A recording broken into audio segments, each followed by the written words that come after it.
Hi hello welcome to the paper cooking ചാനലിലേക്ക് എല്ലാവർക്കും സ്വാഗതം. ഇന്ന് നമ്മൾ ചെയ്യാൻ പോകുന്നതെന്ന് പറഞ്ഞാൽ ഒരു അടിപൊളി തോരനാണ് വെക്കാൻ പോകുന്നത്. അതായത് തോരനൊക്കെ പല രീതിയിൽ നമ്മൾ ചെയ്തിട്ടുണ്ട്, പല പല വിഭവങ്ങൾ കൊണ്ട് തോരൻ ഉണ്ടാക്കിയിട്ടുണ്ട്. അപ്പോൾ ഇന്ന് നമ്മൾ ചെയ്യാൻ പോകുന്നത് നമുക്ക് എന്ത് അവൈലബിൾ ആണോ അതുകൊണ്ടാണ് നമ്മൾ ചെയ്യുന്നത്. അപ്പോൾ ഇന്ന് നമുക്ക് പച്ചയത്തേക്കുണ്ട്. അപ്പോൾ ഒരു പച്ചയത്തേക്ക് ഇച്ചിരി ചെറുപയറും ഉണ്ടെങ്കിലുണ്ടല്ലോ നല്ല അടിപൊളിയായിട്ടൊരു തോരൻ ഉണ്ടാക്കിയെടുക്കാം. അപ്പോൾ അതെങ്ങനെയാണ് ചെയ്യുന്നതെന്ന് നോക്കാം. ഒരുപാട് സാധനങ്ങളൊന്നും ഇതിനകത്ത് നമ്മൾ ചേർക്കുന്നില്ല. നമുക്ക് ഒരു പച്ചത്തേക്ക് ഇച്ചിരി ചെറുപയറും കിട്ടണം. ബാക്കി നമുക്ക് ചെറിയ ചെറിയ സാധനങ്ങൾ ചേർത്ത് നമുക്ക് അടിപൊളി ഒരു തോരൻ ഉണ്ടാക്കിയാലോ. അപ്പോൾ വാ നമുക്ക് തോരൻ ഉണ്ടാക്കാം. അപ്പോൾ നമ്മളിവിടെ പച്ചയത്തേക്ക് എടുത്തിട്ടുണ്ട്.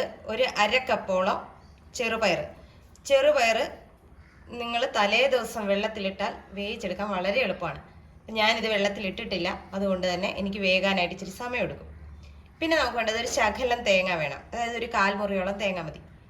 ഒരു 3-4 ചുവന്നുള്ളി, 2-3 പച്ചമുളക്, 2 കഷ്ണം വെളുത്തുള്ളി. ഇത്രയും സാധനം വെച്ചാണ് നമ്മൾ തോരൻ ഉണ്ടാക്കാൻ പോകുന്നത്. അപ്പം നമുക്ക് ആദ്യം പച്ചത്തേക്ക ഒന്ന് അരിഞ്ഞെടുക്കാം. തേങ്ങ ഒന്ന് ചിരണ്ടണം, പയറൊന്ന് വേകാൻ വെക്കണം. അപ്പം ഇതിൽ ഏറ്റവും താമസമുള്ള ഏതാ? പയർ വേവിക്കുക എന്നുള്ളതാണ്. അപ്പം ഞാൻ കഴുകിയിട്ട് പയറൊന്ന് വേകാൻ വെക്കട്ടെ. ചെറുപയർ കഴുകി ഞാൻ ചട്ടിയുടെ അകത്തോട്ട് ഇടുന്നുണ്ട്. ഇതിലേക്ക് നമുക്ക് ഒരു 2 കപ്പ് വെള്ളമെങ്കിലും ഒഴിക്കണം. കുതിർത്തതായിരുന്നെങ്കിൽ പെട്ടെന്ന് വെന്ത് കിട്ടിയേനെ. ഇത് കുതിർക്കാത്തതായതുകൊണ്ട് അതിന് വേവുണ്ട്. ഏകദേശം ഞാൻ 2 കപ്പ് വെള്ളം ഇതിനകത്തോട്ട് ചേർത്തിട്ടുണ്ട്. ഇനി നമുക്കിതൊന്ന് വേവിച്ചെടുക്കാം. തിളച്ച് കഴിഞ്ഞിട്ട് നമുക്ക് ഉപ്പ് ചേർക്കണം. നമ്മൾ ചെറുപയർ മൂടി വെച്ച് കൊടുത്തിട്ടുണ്ട്. ഇനി നമുക്ക് ഇവിടെ പച്ച ഏത്തയ്ക്ക ഒന്ന് അരിഞ്ഞെടുക്കാം. ഏത്തക്കായുടെ പുറം നന്നായിട്ട് കഴുകിയതിന് ശേഷം നമുക്കതിൻ്റെ തുമ്പും വാലും ഒക്കെ ഒന്ന് മുറിച്ച് കളയാം. തൊലി ഞാൻ കളയത്തില്ല. അറിയാമല്ലോ, പച്ചത്തേക്കയുടെ തൊലിയിൽ നല്ലോണം ഫൈബർ കണ്ടന്റ് ഉള്ളതാണ്. അതുകൊണ്ട് നമ്മൾ ആ തൊലി കളയണമെന്നില്ല. നമുക്കിത് ചെറുതായിട്ട് ഒന്ന് അരിഞ്ഞെടുക്കാം. അരിയുന്നതിന് മുമ്പായിട്ട് നമ്മളൊരു പാത്രത്തിൽ ഇച്ചിരി വെള്ളം എടുത്ത് വെക്കണം. അതിലേക്ക് ഇച്ചിരി ഉപ്പ് ഇട്ട് കൊടുക്കണം. കാരണം കറ ഉണ്ടാകും. ആ കറ ഒന്ന് മാറിക്കിട്ടാൻ വേണ്ടിയിട്ടാണ് നമ്മളിങ്ങനെ ചെയ്യുന്നത്. അപ്പോൾ ഏത്തയ്ക്ക ചെറുതായിട്ട് അരിയുകയാണെങ്കിൽ അത്രയും നല്ലതാണ്. അതല്ല ഇച്ചിരി വലിപ്പമുള്ള കഷ്ണങ്ങളായിട്ട് നിങ്ങൾക്ക് വേണമെന്നുണ്ടെങ്കിൽ അങ്ങനെ. ഞാനിപ്പോൾ അതേ 3 കോന്തിയിട്ടുണ്ട്. അതിൽ നിന്നാണ് നമ്മൾ അരിഞ്ഞെടുക്കുന്നത്. അതിനെ വീണ്ടും ഞാൻ കോതിയിട്ടുണ്ട്. ചെറുതായിട്ടാകുമ്പോഴത്തേക്ക് നമുക്കതൊരു രസമാണ്. തോരനുണ്ടാക്കുന്നതിന് ചെറുതായിട്ട് അരിയുന്നതാണ് നല്ലത്. വലുതായിട്ട് അരിഞ്ഞാൽ അതിൻ്റെ സുഖം ഉണ്ടാവില്ല. ഉണ്ടോ, നേരെ ഉപ്പുവെള്ളത്തിലേക്കാണ് അരിഞ്ഞിടുന്നത്.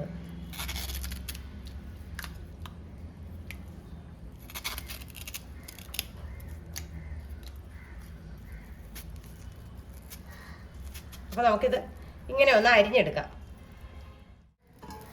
നമ്മുടെ ചെറുപയർ തിളച്ചിട്ടുണ്ട്. നമുക്കിനി ഇതിലേക്ക് ഉപ്പ് ചേർത്ത് കൊടുക്കാം.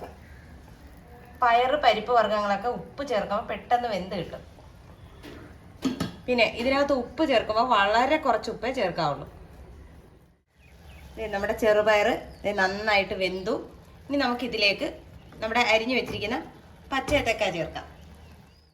കണ്ടോ, പച്ചയത്തേക്കയിൽ ഇത് സൂക്ഷിച്ച് നോക്കിയാൽ കാണാം ഉന്ത് കണക്ക് നമ്മുടെ അതിൻ്റെ കറ ഇറങ്ങി വരുന്നിരിക്കുന്നത്. നമ്മൾ കൈ കൊണ്ട് നന്നായിട്ട് ഞെരടി കഴുകുമ്പോഴത്തേക്ക് അത് കൂടുതലായിട്ട് പൊങ്ങി വരും. നിങ്ങൾക്ക് കാണാവോ എന്ന് എനിക്കറിയില്ല. ഇത് കണ്ടോ, നന്നായിട്ട് നമ്മുടെ മീൻ ചട്ടിയിലിട്ട് നന്നായിട്ട് തേച്ചെടുക്കുകയാണെങ്കിൽ കറ മുഴുവൻ പോയി കിട്ടും. ഇതൊന്ന് അങ്ങനെ ചെയ്തിട്ട് വരട്ടെ. ഞാൻ ഏത്തക്കയുടെ കറയൊക്കെ കളഞ്ഞെടുത്തിട്ടുണ്ട്. നമുക്കിത് പയറിലേക്ക് ചേർത്ത് കൊടുക്കാം.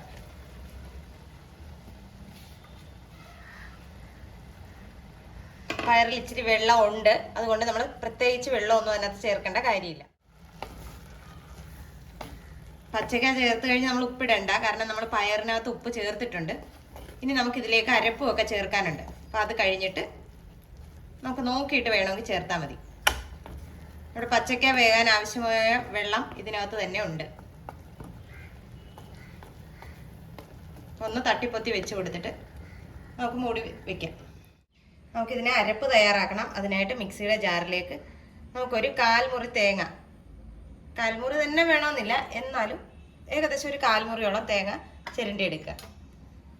തേങ്ങ കൂടുതൽ ചേർക്കുന്നത് രുചിയാണ്. പക്ഷെ തേങ്ങ നിങ്ങൾക്ക് ഉണ്ടെങ്കിൽ കൂടുതൽ ചേർക്കാം. ഇതിലേക്ക് ഒരു 2 കഷ്ണം ചുവന്നുള്ളി, അതുപോലെ തന്നെ 2 കഷ്ണം വെളുത്തുള്ളി. പിന്നെ നമുക്ക് ഇതിലേക്ക് വേണ്ടത് ഒരു 1/4 ടീസ്പൂൺ മഞ്ഞൾപ്പൊടി,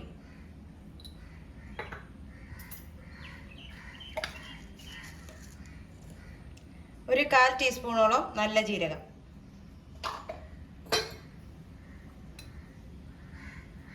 ഒരു 1/4 ടീസ്പൂണോളം കാശ്മീരി മുളക് പൊടി. ഇത്രയും കൂടെ നമുക്കൊന്ന് ചതച്ചെടുക്കാം. നമുക്കിതിലേക്ക് നമ്മുടെ അരപ്പ് ചേർത്ത് കൊടുക്കാം.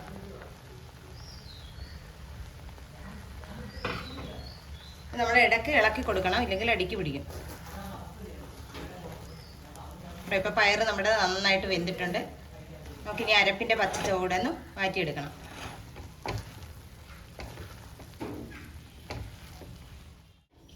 നമ്മുടെ അരപ്പിൻ്റെ പച്ചച്ചുവയൊക്കെ മാറിയിട്ടുണ്ട്. ഇനി നമുക്ക് ഇതിലേക്കൊന്ന് താളിച്ചൊഴിക്കണം. അത്രയേ ഉള്ളൂ നമ്മുടെ തോരൻ്റെ പരിപാടി.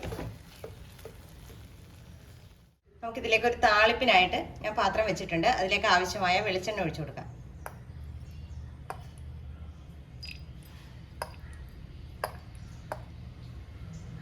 വെളിച്ചെണ്ണ ഒന്ന് ചൂടായി വരട്ടെ. എണ്ണ ചൂടായി വന്നിട്ടുണ്ട്. നമുക്ക് അതിലേക്ക് കടുക് ഇട്ട് കൊടുക്കാം. കടുക് നന്നായിട്ട് പൊട്ടിയിട്ടുണ്ട്. അതിലേക്ക് നമുക്ക് ചെറിയ ഉള്ളി ചേർത്ത് കൊടുക്കാം.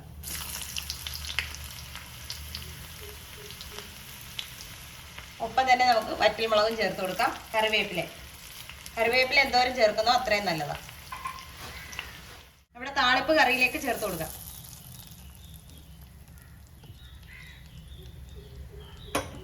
താളിപ്പൊക്കെ ചേർക്കുമ്പോഴാണ് ആ കറിക്ക് നല്ലൊരു സ്മെല്ല് വരുന്നത്. അപ്പോൾ ഇത്രയേ ഉള്ളൂ നമ്മുടെ ഏത്തയ്ക്ക തോരൻ്റെ പരിപാടി. വീഡിയോ ഇഷ്ടമായാൽ ലൈക്ക് ചെയ്യാനും ഷെയർ ചെയ്യാനും കമൻറ്റ് ചെയ്യാനും മറന്നു പോകരുത്. നല്ലൊരു വീഡിയോ ആയിട്ട് കാണുന്നവരെ ടാറ്റാ, ബൈ ബൈ.